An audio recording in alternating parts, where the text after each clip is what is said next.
warte mal, wir machen das da rein. Hier, Schatz. Wir machen mal da rein. Wenn wir das da rein machen, können wir das hier reinlegen. Hier, legen wir das an. So. Guck mal, jetzt können wir ein schönes Feuer kriegen. Guck mal da. Was ist damit? ดอกไม้ Ja? กระบอกนั้นลูกไฟ ทะ นะ เลด้วยมีของแค่ด้วย Wie heißen die denn? ดอกไม้ Ach, die heißen Blumen. นี่ Oh. มือ Ja, danke schön. Sind die für mich? อยาก Kommst du daher? อยาก Oder setzt du dich hier hin? Da ist nicht so heiß, ne? So, ich bin heute mal nicht in der Küche und nicht am Tisch und ich bin auch nicht alleine, sondern sitze am offenen Feuer. Ich meine, gibt es was Besseres? Ja, es gibt was Besseres, am offenen Feuer sitzen und selber gemachte Bratwürstchen มัน darauf. มีดอกไม้เยอะ Und zwar, มีด้วย ja, Blumen gibt es heute auch. Ich habe meine 3 Lieblingssorten selber gemacht. Und zwar fränkische Bratwürstchen, eine Bratwurst, eine grobe Bratwurst im Thüringer Bratwurststil und Merguez. Und wie man die macht, das zeige ich dir jetzt. Fangen wir mit einer fränkischen Bratwurst an. Es gibt ja so viele Rezepte dafür, weswegen ich mich sehr darüber freuen würde, wenn jeder, der eins kennt, es in den Kommentaren veröffentlichen würde. Wir brauchen natürlich Fleisch. Und zwar habe ich hier 450 Gramm Schweineschulter, 400 Gramm Schweinebauch und 150 Gramm Rückenspeck. Insgesamt ist das Fett sehr wichtig, denn nichts schmeckt weniger lecker als eine trockene Bratwurst.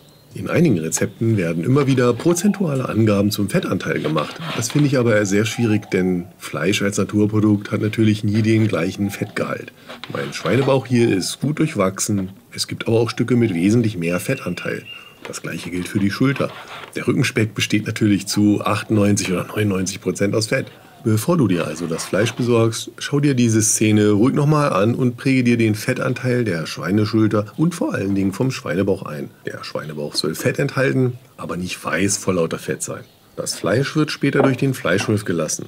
Damit es einfach von der Transportschnecke vom Fleischwolf erfasst werden kann, schneide ich es in ca. 1 bis 2 cm breite Streifen und lege es in eine Schüssel. Als nächstes kümmern wir uns um die Gewürze. Das kann man natürlich auch als erstes machen, aber aus einem mir unerklärlichen Grund kümmere ich mich immer lieber erst ums Fleisch und dann um die Gewürze. Das Fleisch stelle ich in jedem Fall kalt, bis die Gewürze abgewogen und gemahlen sind. Wenn möglich, am besten immer ganze Gewürze verwenden und frisch mahlen. Das Aroma ist dann einfach am intensivsten und ganze Gewürze können auch länger gelagert werden. Für die fränkischen Bratwürste verwenden wir 20 Gramm Salz, 5 Gramm gerebelter Majoran, 1 Teelöffel frisch geriebene Zitronenschale, von einer unbehandelten Zitrone bitte, 1 Gramm Ingwerpulver, 1 Gramm Muskatblüte, auch Mazis genannt, und 5 Gramm frisch gemahlener Pfeffer. Wer schon einmal 5 Gramm Pfeffer in einer Pfeffermühle gemahlen hat, weiß, wie lange das dauert. Daher male ich den Pfeffer im Mörser. Die Gewürze dann zum Fleisch geben und ordentlich damit vermischen. Alle Zutaten stehen übrigens auch noch einmal unterhalb vom Video in der Infobox. Dort ist auch ein Link zum geschriebenen Rezept auf meiner Homepage. Das Fleisch nach dem Würzen für 1 bis 2 Stunden einfrieren bzw. so lange, bis das Fleisch angefroren ist. Den Aufsatz vom Fleischwolf mit Transportschnecke und Messer lege ich in den Kühlschrank. Je kälter alles ist, desto besser ist die Qualität des Wurstbrät später. Außerdem verhindern wir durch Kühlen, dass sich Bakterien und andere Keime zu schnell vermehren können. Machen wir einen Sprung in die Zukunft. Das Fleisch hat jetzt fast 3 Stunden im Tiefkühlfach gelegen und, ich hoffe, man kann das einigermaßen sehen, ist angefroren, aber dennoch biegsam. Jetzt lässt es sich super gut mit dem Fleischwolf verarbeiten. Ich denke, man kann ganz gut sehen, wie die Transportschnecke das Fleisch greift und hineinzieht, ohne dass ich nachhelfen muss. So sollte es sein. Das erreicht man, wenn man es vorher anständig schneidet und anfrieren lässt. Dann wird das Fleisch nicht durch den Fleischwolf gequetscht, sondern ordentlich geschnitten. Das Fleisch in jedem Fall durch die 4 mm Lochscheibe des Fleischwolfs lassen. Wem das zu grob ist, kann das Brät auch zweimal durchlassen. Manch einem wiederum mag das nicht grob genug sein, dann nimmt man halt die nächstgrößere Lochscheibe. Wenn das Fleisch durchgelassen ist, geben wir 100 ml eiskaltes Mineralwasser dazu. Das Mineralwasser hilft uns dabei, Bindung in das Wurstbrät zu bekommen, wenn wir es im nächsten Schritt verkneten, bis die Masse homogenisiert ist. Das Homogenisieren sorgt dafür, dass sich das Fett mit dem Fleisch verbindet und später beim Grillen oder Braten die Bratwürste nicht das ganze Fett verlieren. Das Wasser macht das Brät natürlich auch etwas saftiger. Wichtig ist auch, dass die Temperatur vom Brät nicht über 12 Grad steigt. Das ist nicht nur wichtig, um das Vermehren von unerwünschten Keimen zu minimieren. Bei einer Temperatur über 12 Grad geht die Bindung der Wurstmasse verloren und die Bratwurst wird später bröselig. Das Kneten kann einige Minuten dauern. Man erkennt in jedem Fall daran, dass man lange genug geknetet hat, wenn das Bret so klebrig ist, dass es an den Händen kleben bleibt, wenn man, wie ich hier vorführe, wild mit den Händen fuchtelt.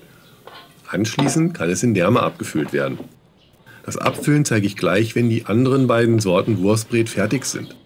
Du kannst aber auch direkt dahin springen. In der Zeitleiste vom Video habe ich Sprungmarken zu den jeweiligen Kapiteln gesetzt. Das Wurstbret stelle ich mir wieder in das Tiefkühlfach, bis es weiter verarbeitet wird. Machen wir eine grobe Bratwurst, die nach Art einer Thüringer Bratwurst gewürzt ist. Das verwendete Fleisch ist das gleiche wie bei der fränkischen. 450 Gramm Schweineschulter, 400 Gramm Schweinebauch und 150 Gramm Schweinerückenspeck. Das Fleisch auch wieder in ca. 1 bis 2 cm breite Streifen schneiden und in eine Schüssel legen. Dazu kommen 20 Gramm Salz, 5 Gramm frisch gemahlener Kümmel, 4 Gramm frisch gemahlener Pfeffer, 1 Gramm Muskatblüte und 1 Gramm Knoblauchpulver. Manch einer wird sagen, Sakrileg! Aber man kann natürlich auch seinen Mixer verwenden, um die Gewürze zu mahlen. Geht ja auch viel schneller und ist allemal besser, als bereits gemahlene Gewürze zu verwenden. Sei so lieb und unterstütze mich, indem du kurz auf den Daumen nach oben drückst, damit YouTube erfährt, dass dir das Video gefällt und hilfreich ist. Sei auch so gut und hilf mir dabei, den Kanal weiter wachsen zu lassen und abonniere meinen Kanal, falls du das noch nicht gemacht hast. Dankeschön! So, genug Eigenwerbung, weiter geht's mit den köstlichen Bratwürsten. Das Fleisch wieder mit den Gewürzen mischen und anfrieren lassen, anschließend durch die 4 mm Scheibe vom Fleischwolf lassen. 100 ml eiskaltes Mineralwasser dazugeben und das Bret ordentlich durchkneten, bis es homogenisiert ist. Dann kann es in Därme abgefüllt werden.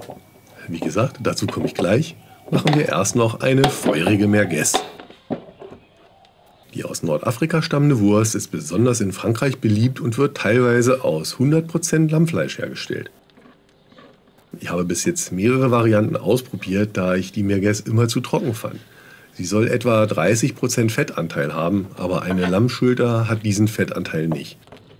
Deshalb verwende ich 450 Gramm Lammschulter, 300 Gramm Rinderschulter und 250 Gramm Schweinerückenspeck. Das Rindfleisch verwende ich deshalb, weil der Geschmack zum einen dadurch milder wird, aber auch, weil man auf diese Weise etwas Geld sparen kann. Wer möchte, kann natürlich auch nur Lammschulter verwenden. Das Fleisch, wie für die anderen Sorten, auch in Streifen schneiden und mit den Gewürzen mischen. Und zwar verwende ich hier 20 Gramm Salz, 4 Gramm edelsüßes Paprikapulver, 3 Gramm Cayennepfeffer oder Chilipulver. Wer es schärfer mag, kann auch mehr verwenden, aber aufpassen, die Harissa-Paste kann auch scharf sein. Meine schmeckt sehr mild, finde ich. Daher verwende ich mehr Chili. Als ganze Gewürze habe ich hier noch 3 Gramm schwarzer Pfeffer, 2 Gramm Kreuzkümmel, 2 Gramm Koriander und 1 Gramm Piment. 60 Gramm Harissa und 5 Gramm frisch gepresster Knoblauch geben wir erst später dazu, wenn wir das Bret verkneten. Die Gewürze wieder mahlen, entweder im Mixer oder im Mörser und mit dem Fleisch vermischen.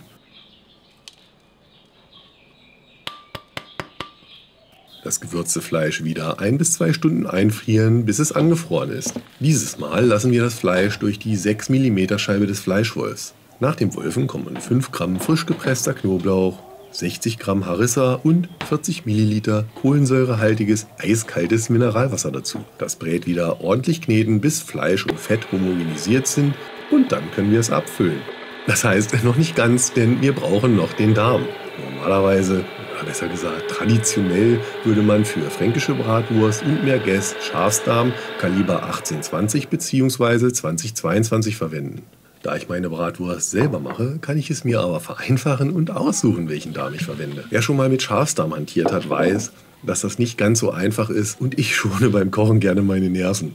Also Schafsdarm hat mich schon zum Verzweifeln gebracht, darum habe ich ihn aus der Küche verbannt. Gleiches gilt für die Länge der Bratwürste. Fränkische sollten etwa 15 cm lang sein, Thüringer 20 und Merguez etwa 10 cm. Aber außer am Aussehen hat das keinen Einfluss auf den Geschmack und ich persönlich finde 10 bis 12 cm lange Würste wesentlich praktischer. Sie lassen sich leichter hantieren und man kann mehr davon probieren.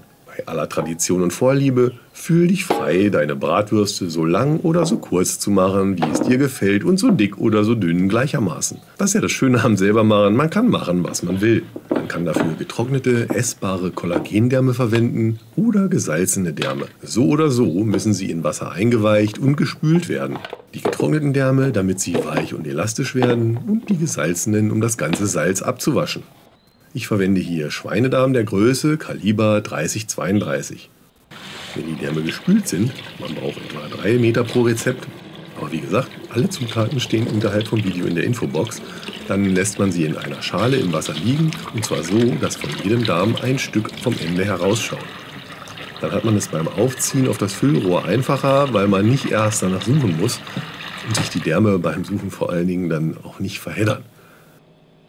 Wenn die Därme vorbereitet sind, kann man das Bret in den Wurstfüller abfüllen. Ich habe das Bret dafür zu Kugeln geformt und ordentlich gepresst, damit so wenig Luft wie möglich darin ist. Die Fleischkugeln dann mit großer Wucht in den Zylinder werfen und zusätzlich noch ordentlich mit der Hand nachdrücken. Ja, und ich weiß, mein Wurstfüller ist der totale Overkill für diese Mengen, aber ich mache ja auch noch andere Sachen und da ist es von Vorteil, einen ordentlich großen Wurstfüller zu haben. Den Zylinder einhängen, wenn das auf Anhieb gelingt, und das Füllrohr befestigen. Ich verwende hier ein Füllrohr mit 18 mm Durchmesser. So, und jetzt noch den Darm aufziehen. Am besten geht das direkt aus der Schüssel mit Wasser, weil das Wasser einen Gleitfilm bildet und der Darm einfacher auf das Füllrohr gleitet. Das Füllrohr kann man zusätzlich mit Wasser einreiben, dann lässt sich der Darm noch leichter aufziehen. Ins Ende vom Darm mache ich einen Knoten und piekse ein paar Löcher hinein, damit die Luft entweichen kann. Und ja, das ist ein Dorn von einer Kaffirlimette. Kaffirlimetten enthalten antibakterielle Öle, wegen der Hygiene mache ich mir da also keine Sorgen. Ich hätte ja gern so einen Wurstpieker, bekomme hier aber keinen. Kommen wir zur Hochzeit von Wurstbrät und Darm. Die Fleischmasse in den Darm füllen, und zwar nicht zu prall.